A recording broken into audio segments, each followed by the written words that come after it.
కల్పించాలి, ఆశ్రయం ఇవ్వాలి అనే సదుద్దేశంతో ఇందిరమ్మ ఇళ్ల పథకాన్ని ప్రవేశపెట్టినటువంటి విషయం.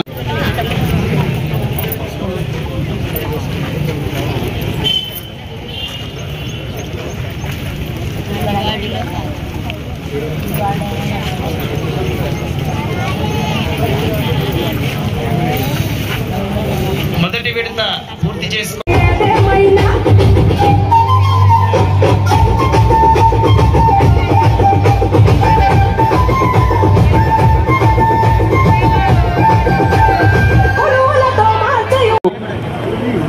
అందించడం జరుగుతుంది. మొదటి మరియు రెండవ విడత కలిపి. దీంట్లో లబ్ధిదారులు ఎవరైతే ఉంటో మీకు మంజూరీ పత్రం అందించిన 45 రోజుల మంజూరు ఉత్తర్వుల పంపిణీ కార్యక్రమానికి విచ్చేస్తున్నటువంటి గౌరవనీయులు మాన్యులు జిల్లా. ఇప్పుడు జ్యోతి ప్రజ్వలన కార్యక్రమం ఉంటుంది. జ్యోతి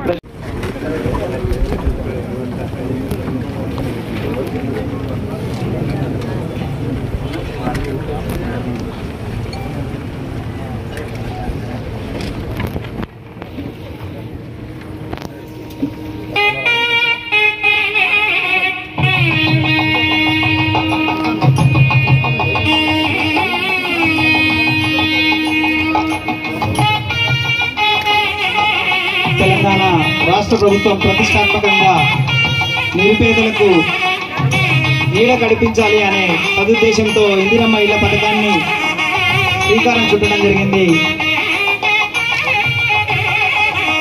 400 చదరపు అడుగుల విస్తీర్ణం నుండి 600 చదరపు అడుగుల విస్తీర్ణం కలిగినటువంటి ప్రతి పేదవాడికి ఇల్లు నిర్మించి ఇవ్వాలి. 5 లక్షల రూపాయలతో వారికి పడక గదితో మరియు కిచెన్తో కూడినటువంటి ఇల్లు నిర్మించి ఇవ్వాలనే సంకల్పంతో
ధన్యవాదాలండి.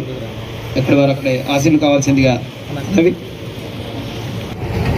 ఈరోజు తెలంగాణ ప్రభుత్వం ప్రతిష్టాత్మకంగా చేపట్టిన ఇందిరమ్మ ఇండ్లు 2వ విడత మంజూరు ఉత్తర్వుల పంపిణీ కార్యక్రమం పీడీ హౌసింగ్ గారి చేతుల మీదుగా.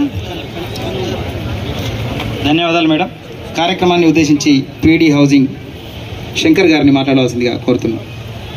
స్పెషల్ ఆఫీసర్ని అపాయింట్ చేసి వాళ్ళు ప్రజెంట్ ఎక్కడ ఉంటున్నారు, వాళ్ళు ఎక్కడ కడతారు, ప్రతి ఒక్కటి జియో కోఆర్డినేట్ చేసి ఖచ్చితంగా పేదవారికి ఇల్లు ఇవ్వడం జరిగింది. ఇంత పెద్ద ప్రోగ్రాంలో కొంతమందికి ఇంకా పేదవాళ్ళు ఉండొచ్చు, వాళ్ళకి రాకపోవచ్చు. కానీ సెకండ్ ఫేజ్ ఉంది, థర్డ్ ఫేజ్ ఉంది. ఇది ఫస్ట్ ఫేజే కాబట్టి ఎవరు నిరాశ చెందాల్సిన అవసరం లేదు. ఇది 5 లక్షల రూపాయలు ఇవ్వడం జరుగుతుంది. స్టేజ్ వైజ్ పేమెంట్ కాబట్టి మీరు చేసిన తర్వాత ఫోటో క్యాప్చర్ చేసిన తర్వాత మీ అకౌంట్లో ఆన్లైన్లో మీ అకౌంట్లో రావాల్సి వస్తుంది. అది తీసుకెళ్ళి ఎక్కడ ఇచ్చారు? ఎక్కడ బుట్టల్లో ఇచ్చారు, అవునా కాదా? కానీ టీఆర్ఎస్ నాయకులు కొందరు ఎవరైతే అసైన్ భూములు ఆక్యుపై చేసుకున్నారో వాళ్ళ మొత్తం ఎలా ఉన్నాయంటే మెయిన్ రోడ్కు చాలా దగ్గరగా ఉన్నాయి. ఈ ఇందిరమ్మ ఇల్లే అసైన్ భూమిలో కట్టించేది ఉంటే నిరుపేదలందరికీ సాయంగా ఉండేది కదా.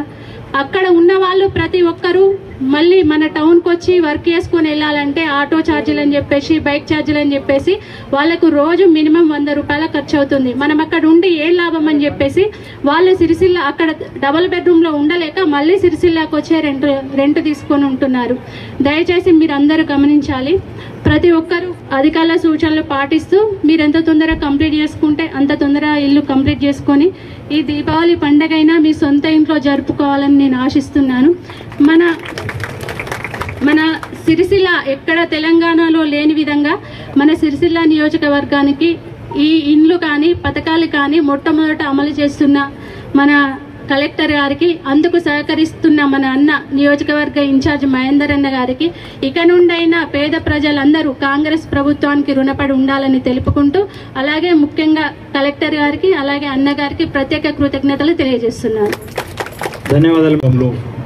ఇల్లు నిర్మించుకొని వారందరూ కూడా ఇన్ టైంలో నిబంధనలకు కట్టుబడి ఉండి అదే ప్రకారం కట్టుకొని ఇల్లు తీసుకొని అందరూ హ్యాపీగా ఇళ్ళకు పోవాల్సిందిగా కోరుతూ నాకు అవకాశం ఇచ్చినందుకు మరొకసారి కృతజ్ఞతలు తెలియజేస్తూ సెలవు తీసుకుంటాను. ధన్యవాదాలు. రెడ్డిలకు అండగా ఉండే పార్టీ కాంగ్రెస్ పార్టీ కాబట్టి తల్లి సోనియా గాంధీ గారు తెలంగాణ రాష్ట్రంలో ఎవరైతే అసూలు బాసినరో ఆ అమరుల ఆశయాలు నెరవేరడానికి వారి తల్లుల గర్భశోకం యొక్క దానికి ఫలితం ఉండాలని చెప్పి మీ అందరికీ కూడా గౌరవ ముఖ్యమంత్రి యనుమల రేవంత్ రెడ్డి గారికి అనేకమైన హామీలు ఇప్పించడం జరిగింది. ఇవాళ అందులో భాగంగానే 6 గ్యారంటీలను ఆ రోజు ఎన్నికల ముందు ఇవాళ మీకు ప్రకటించడం జరిగింది. ఆ హామీలలో ఒక్కొక్క హామీని గత ప్రభుత్వం అనేకమైన ఆర్థిక అస్తవ్యస్తలకు పాల్పడి ఈ రాష్ట్రాన్ని 8 లక్షల కోట్ల అప్పుల్లోకి నెట్టినప్పటికి కూడా రాష్ట్ర ఖజానా అంతా ఖాళీ చేసి ఇవాళ ఇంచుమించు నెలకు మనం 6,500 కోట్ల మిత్తినే కడుతున్నాం. ఇవాళ మన బడ్జెట్లు ఎంతంటే అంటే సంవత్సరానికి ఇంచుమించు మనము నెలకు 6,500 అంటే 1,600 అంటే 8,000 కోట్ల రూపాయల మిత్తి కడుతున్నాం మనం. అంటే గత ప్రభుత్వం చేసిన తప్పుల వల్ల అప్పుల వల్ల మనకు వచ్చిన ముప్పిది. ఈ ముప్పును ఒక్కొక్కటిగా గట్టెక్కుతూ తెలంగాణలో ప్రజాపాలన మొదలైనప్పటి నుంచి రేవంత్ రెడ్డి గారి ఆధ్వర్యంలో ఒక్కొక్క హామీని నెరవేరుస్తూ ఇవాళ ఉచిత బస్సు ప్రయాణం ఇస్తామని చెప్పినాం. ఉచిత బస్సు ప్రయాణం ఇచ్చినామా ఇవ్వలేదా? ఇవాళ మీరందరూ కూడా ఉచిత బస్సు ప్రయాణం పోతున్నారమ్మా? పోతున్నారు కదా చాలా మంది. ఇలా ఇంతమంది ఉచిత బస్సు ప్రయాణం ఇచ్చిండ్రు. దాంతో పాటు మహిళలకు అంటే ఇంటికి ఇవాళ 200 యూనిట్ల కరెంటు కూడా ఫ్రీ ఇవ్వడం జరిగింది. దాంతోపాటు 500 యూనిట్ల 500 గ్యాస్ సిలిండర్ను కూడా 500 రూపాయలకు ఇవ్వడం జరిగింది. దీంతో పాటు అనేకమైన పథకాలు, రైతు రుణమాఫీ కానివ్వండి, రైతు భరోసా కానివ్వండి, ఇవాళ మహిళా సంఘాలకు పావలా వడ్డీ పే చేయడం కానీ గత 10 సంవత్సరాల కాలంలో ఎక్కడ కూడా పావలా వడ్డీ పే చేయలే, ఆ ఊసే ఎత్తలే. ఒక సిరిసిల్ల పట్టణంలోనే సిరిసిల్ల కాన్స్టిట్యున్సీలో ఇంచుమించు 60 కోట్ల రూపాయల మహిళా సంఘాలకు వడ్డీలు బాకీ ఉన్నారు వాళ్ళు. ఆ వడ్డీలు కూడా కట్టలే. కానీ ప్రభుత్వం వచ్చిన తర్వాత పావలా వడ్డీలు కూడా ఇవ్వడం జరుగుతుంది. అలా మళ్ళీ మహిళా సంఘాలకు వడ్డీ లేని రుణాన్ని 10 లక్షల వరకు కూడా పెంచడం జరిగింది. అలా ఆరోగ్యశ్రీని కూడా 10 లక్షలకు పెంచడం జరిగింది. ఇవాళ ఒక్కొక్కటి పెంచుకుంటూ పోతూ వీటన్నింటికి ఒక ఎత్తు అయితే పేదవాడికి ఇల్లు అనేది ఒక కళ. జీవితంలో తప్పకుండా ఇల్లు కట్టుకోవాలని ఒక కోరిక వారికి ఉంటుంది. అందుకే కాంగ్రెస్ ప్రభుత్వం అధికారంలో ఈ రాష్ట్రాన్ని కానీ దేశాన్ని కానీ అనేక సంవత్సరాలు పరిపాలించింది. పేదవాడిని చూసింది. ఇవాళ ఇందిరాగాంధీ గారు గరీబీ హటావో అని చెప్పి కూడు గూడు గుడ్డ అని చెప్పి ఒక నినాదంతో ఈ దేశంలోని దళిత బడుగు బలహీన వర్గాలకు, హరిజనులకు, గిరిజనులకు, మైనారిటీలకు అందరికీ కూడా అన్ని రకాల సంస్కరణల పేరిట ఇలా భూ పంపిణీ కార్యక్రమం నుంచి మొదలుకుంటే ఇవాళ బ్యాంకుల జాతీయకరణ, ఇలా పనికి ఆహార పథకం, ఇవన్నీ కూడా కాంగ్రెస్ పార్టీ తీసుకొచ్చింది. ఇలా ఘనత కాంగ్రెస్ పార్టీకి దక్కింది. ఇలా పట్టణానికి వచ్చినట్టయితే, సిరిసిల్ల పట్టణానికి వచ్చినట్టయితే బీవై నగర్ నుంచి మొదలుకుంటే ఇవాళ మీకు రాజీవ్ నగర్ కూడా ఇచ్చిన ప్రతి పట్టా కూడా కాంగ్రెస్ పార్టీ ఇచ్చింది. ఇవాళ ఏ ప్రభుత్వాలు 9.5 సంవత్సరాల కాలంలో తెలంగాణ ప్రజల యొక్క ఆశలు నెరవేరుస్తాం, ఇలా వాళ్ళ కష్టాలను గట్టెక్కిస్తామని చెప్పి అనేకమైన ఉత్తర ప్రగల్భాలు కొట్టి ఇలా టక్కు టమార మాటలు చెప్పి మాయ మాటలు చెప్పి ఇలా అధికారంలోకి వస్తే 9.5 సంవత్సరాల్లో ప్రజల రక్త మాంసాలను దోచుకొని తిన్నదే తప్ప దోపిడీకి పాల్పడ్డారు తప్ప ఈ ప్రాంతానికి గాని తెలంగాణ రాష్ట్రానికి గాని ఒరిగింది ఏమి లేదు. ఇలా కొంతమంది లాభపడొచ్చు, వాళ్ళు లాభపడితే మాకు ఎటువంటి బాధ లేదు, కానీ మా తక్కిన మెజారిటీ ప్రజలకు ఎందుకు లాభం చేకూర్చలేదని మేము అంటున్నాం. ఇలా పక్కనకి వెళ్తే తంగలపల్లికి వెళ్తే ఇలా టెక్స్టైల్ పార్క్ చూసుకుంటే ఇందిరమ్మ ఇంత కాంగ్రెస్ ప్రభుత్వంలో ఇచ్చింది. ఆనాడు దివంగత ముఖ్యమంత్రి వైఎస్ రాజశేఖర రెడ్డి గారు వాళ్ళ కష్టాలు కడతీర్చాలని చెప్పి చాలా మందికి కూడా ఇలా టెక్స్టైల్ పార్క్ లో అనేకమైన ఇంచుమించు 2000 పైసలకు పట్టాలు ఇచ్చి ఇల్లు కట్టించింది. వాస్తవం కాదా అని నేను అంటున్నా.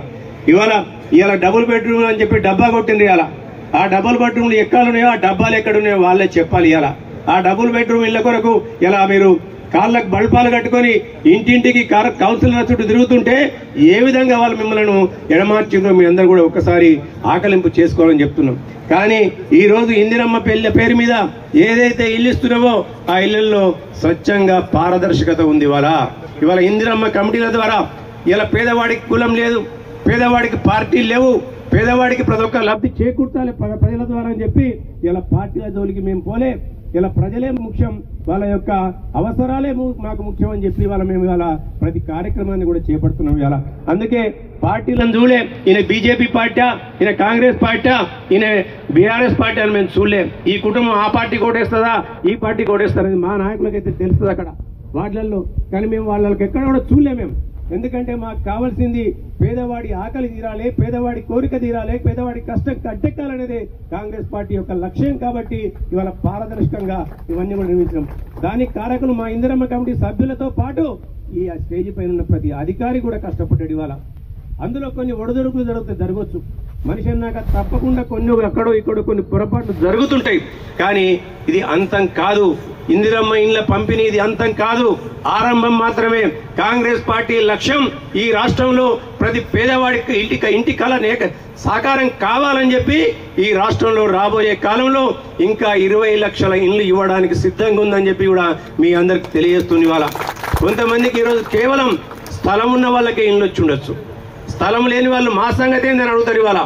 కాబట్టి ఇంకా 3వ విడత ఉన్నది. ఇవాళ ఆ 3వ విడతల స్థలము లేని నిరుపేదలను కూడా తీసుకొని వాళ్ళని ఏ విధంగా మేము ఒక ఇంటి వాళ్ళని చేయాలనే ఒక ఆలోచన కూడా కాంగ్రెస్ పార్టీకి, కాంగ్రెస్ ప్రభుత్వానికి, జిల్లా కలెక్టర్ గారికి కూడా ఉంది. ఇక్కడ ఈ యంత్రాంగం అంతా కూడా మీ కొరకు కష్టపడుతుంది. వాళ్ళ ఎవరో కాదు, వాళ్ళు ఇక్కడ ఉంటారు 2 ఏళ్ళలో 3 ఏళ్ళలో ఇక్కడ నౌకరు చేసుకొని వెళ్ళిపోతారు. కానీ పారదర్శకంగా ప్రజల కొరకు మేము పనిచేయాలి. గత ప్రభుత్వంలో ఏవైతే అపవాదులు వచ్చినాయో ఆ అపవాదులను అన్నింటినీ కూడా మేము కడతీర్చాలి. ఇలా ప్రభుత్వం అంటే ప్రజల కొరకు పనిచేస్తుంది. ప్రభుత్వం అంటే ఇలా ఎవరికైతే అవసరాలు ఉంటాయో ఆ అవసరాలను నెరవేర్చే దిశగా పనిచేస్తూనే ఒక భావంతో వాళ్ళందరూ కూడా ఇలా పనిచేస్తుంది. ఇవాళ గత ప్రభుత్వం దివంగత ముఖ్యమంత్రి వైఎస్ రాజశేఖర రెడ్డి గారు ఉన్నప్పుడు ఈ ప్రాంతంలో సిరిసిల్ల పట్టణంలో ఆకలి చావులు జరుగుతుంటే అంత్యోదయ కార్డులు ఈ రాష్ట్రంలో ఎక్కడ లేని విధంగా 12-13 వేల అంత్యోదయ కార్డులు ఇచ్చిన ఘనత గత కాంగ్రెస్ ప్రభుత్వానికి ఉన్నట్టయితే ఇలా తెలంగాణను బాగుపరుస్తాం, తెలంగాణ బతుకులను మేము ఉద్ధరిస్తాం, తెలంగాణకి ఇచ్చేస్తాం, అజ్జేస్తాం, బంగారు తెలంగాణ చేస్తామని చెప్పిన వ్యక్తులు ఈ సిరిసిల్ల పట్టణానికి రాగానే ఇంచుమించు 7,000 నుంచి 8,000 అంత్యోదయ కార్డులను తీసేసింది. వాస్తవం కాదా అని నేను అడుగుతున్న. ఇవాళ ఆ రోజు రేషన్ కార్డులను తీసేసిండ్రు, బియ్యాన్ని తీసేసిండ్రు. 10-12 సంవత్సరాల నుంచి ఎక్కడ రేషన్ కార్డులు వచ్చిన పాపాన పోలేదు. కానీ ఈ ప్రభుత్వంలో అధికారంలోకి రాగానే ఇచ్చిన పాట ప్రకారం మళ్ళీ ప్రతి ఒక్కరు కూడా రేషన్ కార్డు వేసే దిశగా చర్యలు తీసుకున్నాం. ఇవాళ మన ఇళ్లలో కొత్త పిల్లలు పుడతారు, కొత్త పిల్లలు పుడితే రేషన్ కార్డుల వల్ల పేర్లు లేవు, కానీ ఆల్రెడీ ఆ పాత రేషన్ కార్డులలో కొత్త పిల్లల యొక్క పేర్లను ఎక్కించే ప్రక్రియ స్టార్ట్ అయింది. అదే కాకుండా ఇలా మన ఇళ్లలో కోడళ్ళు వస్తారు, మన పిల్లలుంటే పెళ్లిళ్ళు అవుతాయి, మన పిల్ల వేరే ఇంటికి పోతుంది, వేరే పిల్ల మన ఇంటికి వస్తుంది. అక్కడికి వెళ్ళినప్పుడు కూడా మన పేర్లు రేషన్ కార్డులలో ఎక్కలేవు. ఎక్కడికి పోనన్నా రేషన్ కార్డు కావాలి, రాజీవ్ ఆరోగ్యశ్రీ కావాలంటే రేషన్ కార్డులో పేరు ఉండాలి, లబ్ధిదారుల పేర్లు ఉండాలి. ఆ యొక్క పథకాలు మనకు అందుబాటులోకి వస్తాయి. అవి లేని క్రమంలో మళ్ళీ ప్రభుత్వం ఆలోచించింది, అందుకే కొత్త రేషన్ కార్డులను కూడా త్వరలోనే ఇవ్వబోతుంది. అంతేకాకుండా మేము ఇచ్చిండ్రు, దొడ్డు బియ్యం ఇచ్చిన గత ప్రభుత్వాలు ఇచ్చిన, ఇవాళ అయినా రేవంత్ రెడ్డి గారు ఒకటే ఆలోచించారు, ధనిక పేద తేడా ఉండకూడదు, తిండి కాడ అందరూ సమానంగా తినాలని చెప్పి ఇవాళ సన్న బియ్యాన్ని ఇచ్చిన ఘనత ఇలా గౌరవ ముఖ్యమంత్రి యనమల రేవంత్ రెడ్డి గారికి దక్కింది. ఇవాళ అంతవరకు బియ్యం రాగానే అవి ముద్దలు ఉంటుండే, లక్క పురుగులు ఉంటుండే, ఆ బియ్యం కొనన్నా అవనన్నా లేకుంటే పౌల్ట్రీ ఫామ్ కొంటామని చెప్పి ఇంకోళ్ళు వచ్చి ఇలా ఆటో వేసుకొని వచ్చేటోళ్ళు అమ్ముతావా బియ్యం అని చెప్పి మళ్ళీ అవే బియ్యాన్ని తీసుకొని రీసైక్లింగ్ చేసేవాళ్ళం. కానీ ఇవాళ బియ్యం అంటే అందరు అపురూపంగా చూస్తున్నారు. ఇలా తల్లులందరూ కూడా గౌరవ ముఖ్యమంత్రి యనమల రేవంత్ రెడ్డి గారు ఏదైతే ప్రజాపాలనలో ఒక సంక్షేమకాన్ని తీసుకున్నారో దాంతో అందరూ కూడా ఆనందంగా ఉన్నారు. ఈ విధంగా ఈ ప్రభుత్వం ప్రజల పక్షాన ముఖ్యంగా మహిళల పక్షాన నిలబడ్డది. ఇవాళ కోటి మహిళలను కోటీశ్వరులు చేయాలనే ఏకైక లక్ష్యంతో ఏ పథకం చేపట్టినా ఇలా గౌరవ ముఖ్యమంత్రి యనమల రేవంత్ రెడ్డి గారు ఇవాళ మహిళా సాధికారత వైపు ప్రయాణం చేస్తున్నారు. మహిళలు ఎక్కడ ఊహించాలి మీరు ఎప్పుడు కూడా మహిళలకు బస్సులు ఇచ్చినవి. ఇలా గౌరవ కలెక్టర్ గారు ఇలా మహిళలకు బస్సులతో పాటు రేపో ఎల్లుండో గంభీరావుపేటలో మహిళలకు ఒక పెట్రోల్ బంకును కూడా ఇవ్వబోతుంది, వాళ్ళ ధోరణిలో నడవాలని చెప్పి. వాళ్ళ అంతేకాదు ముస్తాబాద్లో మహిళలతో రైస్ మిల్లు నడిపేయాలని చెప్పి ఒక రైస్ మిల్లు కూడా రేపు ఎల్లుండో వాళ్ళు శంకుస్థాపన చేయబోతుండ్రు. ఇలా మహిళలు బాగుంటే, మహిళా కుటుంబాలు బాగుంటే ఈ కుటుంబాలు బాగుంటాయి, పిల్లలు బాగుంటారు, పిల్లల చదువు సంధ్యల పైన వాళ్ళు ఆరోగ్యం చేస్తారు. ఇలా బస్సులో ఉచిత ప్రయాణం చేస్తే మహిళా తల్లులు మా అక్క చెల్లెళ్లకు తప్పకుండా నెలకు ఒక 100-200 ఆదాయం ఉంటాయి. అదే మాదిరిగా 200 యూనిట్ల కరెంటు ఫ్రీ వచ్చినందుకు కరెంటు బిల్లులు కూడా అన్నలు తమ్ముళ్ళు వచ్చి మీ చేతుల్లోనే పైసలు పెడతారు, మీరే కరెంటు బిల్లు కడతారు. కాబట్టి ఆ 200-300 మీకు మిగిలి ఉంటాయి. గ్యాస్ మీదనైతే 2 నెలలు కూడా గ్యాస్ బండ వాడినా కానీ అవి ఒక 500-600 మిగిలి ఉంటాయి. ఆ 1000-1200 మిగిలితే మీరైతే దుబారా చేయం, మేము పక్కా చేస్తాం. దుబారా తీసుకుపోయి ఎక్కడ బార్ షాప్ ఉందా, ఎక్కడ వైన్ షాప్ ఉందా అని చెప్పి నిలబడి కొనుక్కొని మేము కథం చేస్తాం. కానీ మీరు అవునా కదమ్మా?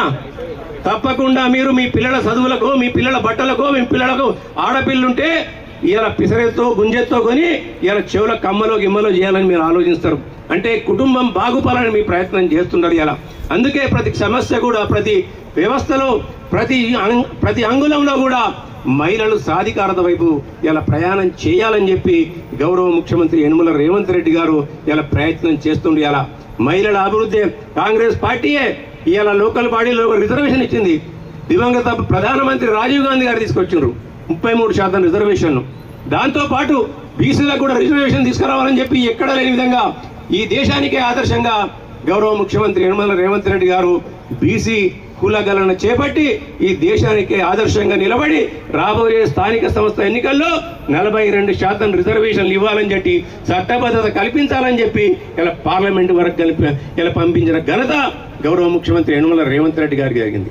కానీ కొంతమంది ఇవాళ ఇలా బంగారు తెలంగాణ అని చెప్పి బాధకాలు చెప్పిన మహానుభావులందరూ కూడా ఇవాళ వాళ్ళ కళ్ళు ఓర్స్తలేవు. ఇవాళ అరే మేము చేయలేదంతా కూడా ఇంత అప్పుల కుప్పలో నెట్టినప్పటికి కూడా ఈ రాష్ట్రాన్ని అవకతవకలకు పాల్పడజేసి మేము దాచుకున్నప్పటికీ కూడా ఈ ప్రభుత్వం ఈ విధంగా అభివృద్ధిని, సంక్షేమాన్ని ఈ విధంగా ఎందుకు తీసుకుపోతుందని చెప్పి వాళ్ళు ఆలోచనలో పడ్డారు. ఇవాళ ఏదైతే ఆ రోజు యువకులు ఆత్మ బలిదానాలు చేసినరో వాళ్ళ ఆశయాలు నెరవేరాలని చెప్పి నిరుద్యోగులకు ఉద్యోగాలు అని చెప్పి చెప్పినరో ఇలా గౌరవ ముఖ్యమంత్రి యనమల రేవంత్ రెడ్డి గారు ఈ అధికారంలోకి వచ్చినాక 10 నెలల కాలంలోనే అందరి ముఖాల మీద గుద్దినట్టు ఆ రోజు వాళ్ళ ఇంట్లో 4గురికే ఉద్యోగాలు వచ్చినాయి. కానీ గౌరవ ముఖ్యమంత్రి గారు 57,000 మందికి ప్రభుత్వ ఉద్యోగాలు ఇచ్చిండు.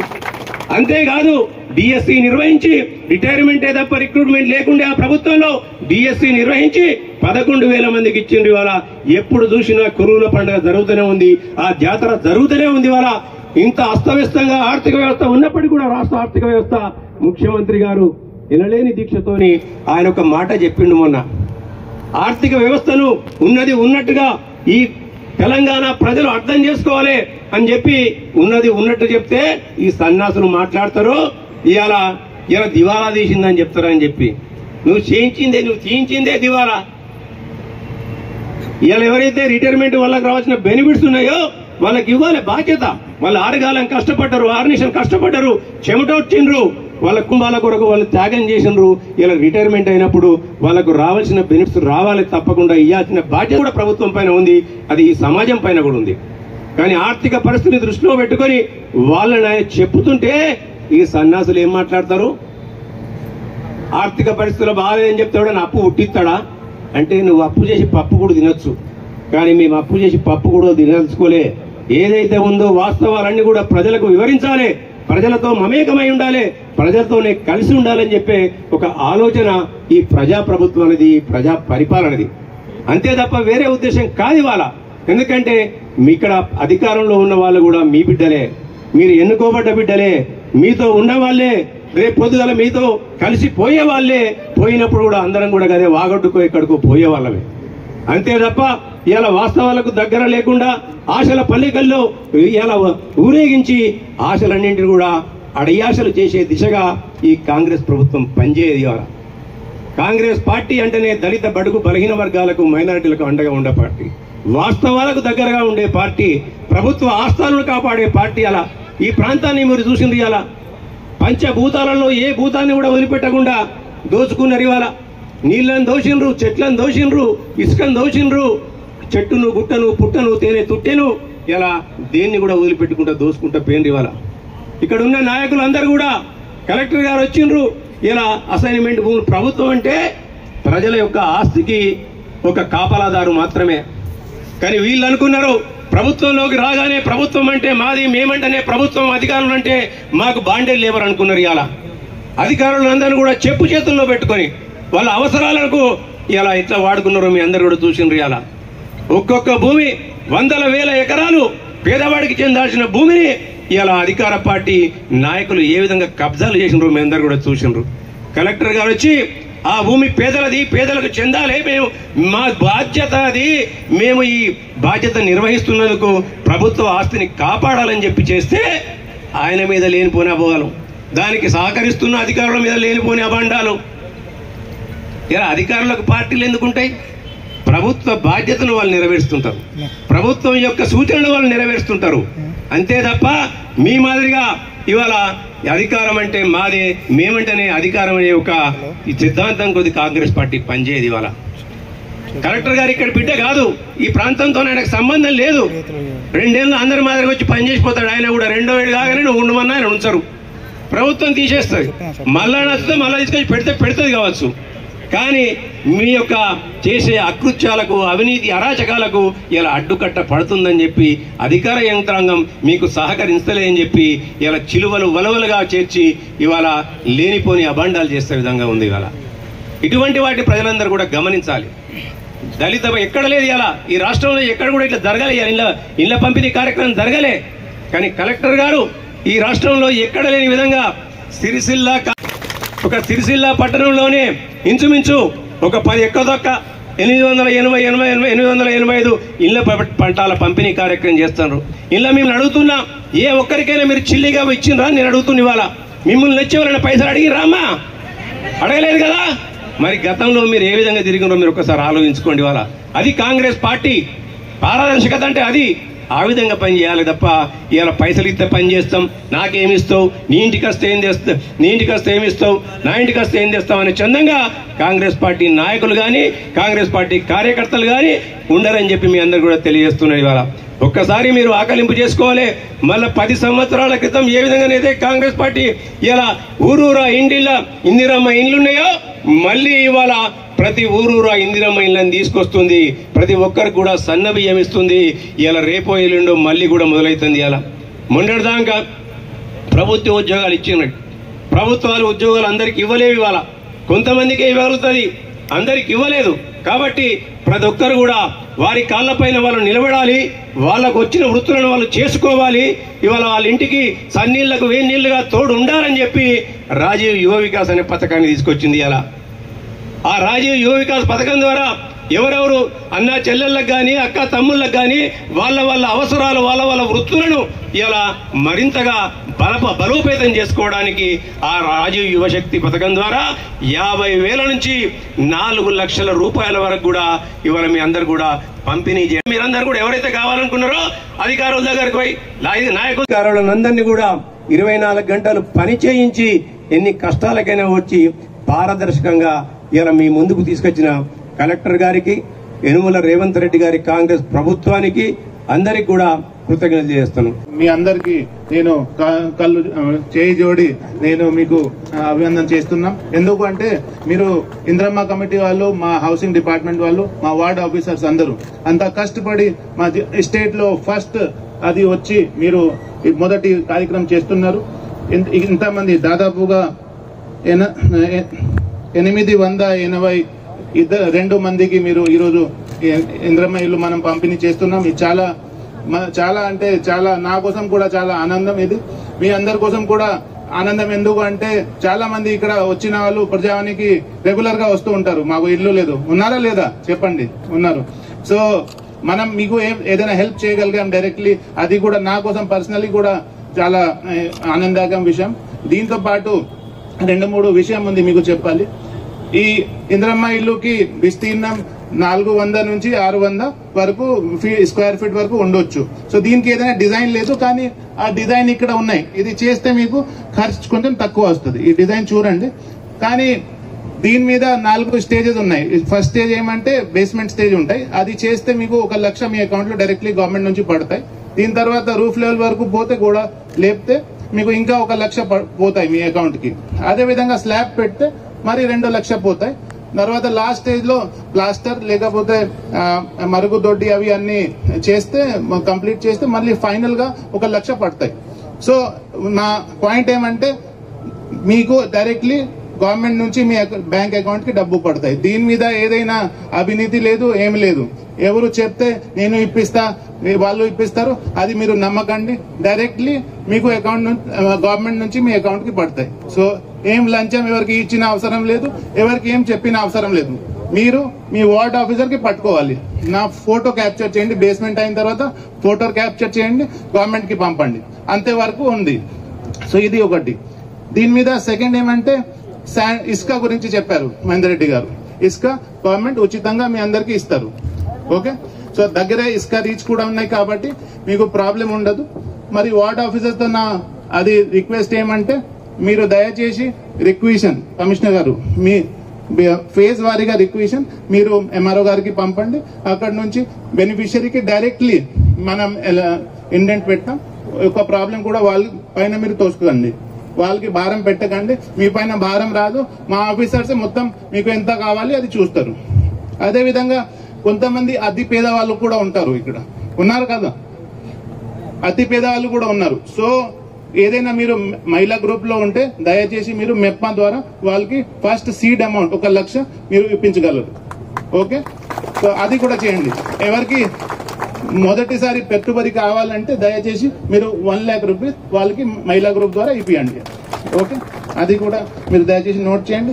అదే విధంగా ఇప్పుడు బేస్మెంట్ లెవెల్ వరకు వచ్చింది, అది చూడండి. ఆ రోజే పోయిన వారం పొంగలెట్టి శ్రీనివాస్ రెడ్డి గారు వచ్చారు. ఈ మాట మనం డిస్కస్ చేశాం. నెక్స్ట్ విడతల్లో మీరు దయచేసి అది వాళ్ళకి కూడా వాళ్ళు టేకప్ చేస్తారు. దయచేసి కంగారు పడకండి. దీంతో పాటు ఇప్పుడు మాకు దాదాపుగా 40,000 మాకు అప్లికేషన్ ఇందిరమ్మ ఇల్లు గురించి వచ్చింది. ఆ 40,000లో మీ 1,000 మందికి సెలెక్షన్ చేయడం జరిగింది. మీరు దయచేసి పూర్తిగా కంప్లీట్ చేస్తే వెయిటింగ్ లిస్ట్ లో ఉన్న వాళ్ళకి నెక్స్ట్ విడతలో అది వస్తుంది. సో దయచేసి మీరు 3-4 నెలల్లో కంప్లీట్ చేసి దివాళీ దసరా మీ ఇంటి దగ్గర జరపాలి కోరుతూ నేను సెలవు తీసుకుంటున్నాను. Thank you. ధన్యవాదాలు సార్. వాళ్ళకు దారి ఇవ్వాల్సిందిగా కోరుతున్నాం. దయచేసి మిగతా వాళ్ళందరూ కూర్చోవాలి ప్లీజ్. పేరు పిలిచిన వాళ్ళు మాత్రమే రావాలి, మిగతా వాళ్ళందరూ దయచేసి కూర్చోవాలి. ఇందిరమ్మ కమిటీకి సంబంధించినటువంటి సభ్యులు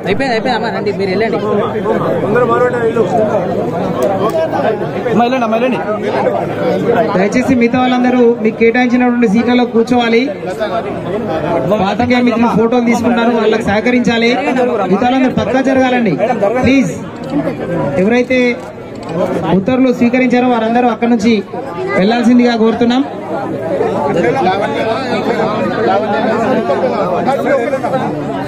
పోలీస్ డిపార్ట్మెంట్ ప్లీజ్.